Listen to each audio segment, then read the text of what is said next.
Hello, this is Unit Journal 4. My experience this week about a patient interaction. Patient was a 9-year-old boy diagnosed with ADHD, was on ADHD medication, Focalin, and was doing well based on my assessment of the patient. School grades were being kept, assignments turned in on time, improvement in academics was seen. Patient was more in control of his emotional response to situations, so there was less impulsivity. Patient was socializing, was playing soccer at school, but the mother, on the other hand, insisted that the patient was on the autism spectrum and wanted him to be diagnosed with, tested for it. The conversation led to kind of like teasing out the differences between ADHD and autism.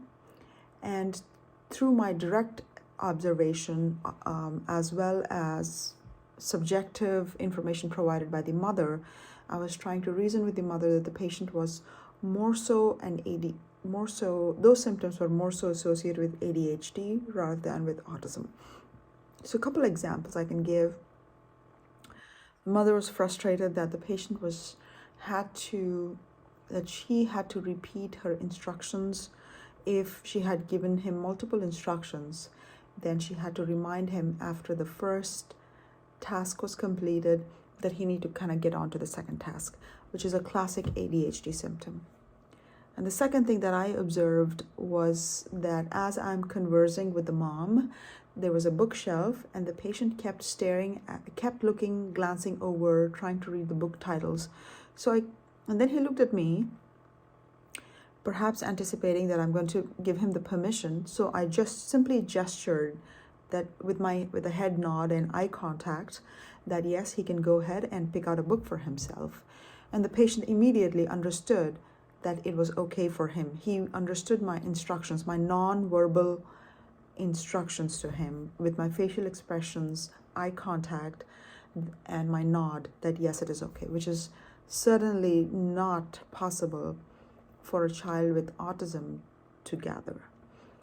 However, I made these observations clear to the mother, and the fact that he took out the book and then he read it, and then a funny thing came out, so he kind of glanced over his mother and just to kind of to elicit a response from his mother through facial expressions that, hey, did you get this joke? Wasn't this funny? So these are the observations that I made, and then I tried to explain it to the mother that I don't think that the patient is on autism. It is simply a case of ADHD. And with the medication, the response is so good that the child is improving and doing better at his grades. So which also means that it is a case of ADHD.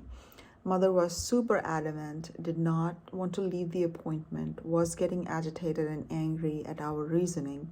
So ultimately, we had to put in a referral for autism testing to be performed by a local children's hospital, and only then that the mother left the clinic, the appointment. So such are our interactions, but however, we felt good trying to put our point across to the mother with the greatest rationale, with scientific evidence, that what we think and what she's thinking, there's a contradiction in that.